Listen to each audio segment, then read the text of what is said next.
بسم الله الرحمن الرحيم الحمد لله رب العالمين ان الحسنات یذہبن السیئات ذالک ذکری للذاکرین. لیکن یاد رکھنا یہ نصیحت ان کے لیے ہے جو نصیحت لیتا ہے. ایک بات سمجھانے کے لیے یہ 5 وقت میں اللہ تعالیٰ کیوں کہتے ہیں آجو ذرا صف بناؤ نا.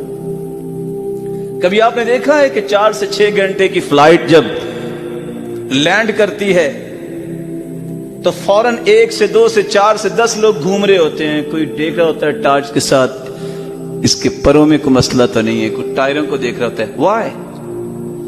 اس نے دوبارہ اڑان بھرنی ہے. اللہ ذوالجلال انسان سو گیا, سارے کے سارے آرگن اس کے آف ہو چکے ہیں. صبح اٹھا ہے تو سب سے پہلے اس کو اپنے سامنے کھڑا کر کے چیک کرتے ہیں کہاں کوئی کمزوری ہے تو اللہ اس کو ٹائٹ کرواتے ہیں.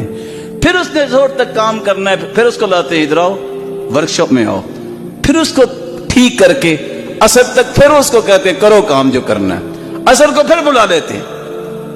یہ 5 وقت آپ کی جسمانی, روحانی اور فکری اور عملی ہر قسم کی فٹنس کے لیے بھی ضروری ہے کہ اللہ کے سامنے آ کے کھڑے ہو جاؤ, سلام پھیرو گے. ساری کی ساری جو اس وقت وائرس آ چکا ہوگا یا اس میں کسی قسم کی پرابلم آ چکی ہوگی یا آپ کی ڈسک کو مسئلہ ہے یا آپ کے میموری کارڈ کو مسئلہ ہے, وہ پراپر مینٹین ہو چکا ہوگا. اپنی اڑان بھرو, جہاں جانا چاہتے ہو جاؤ.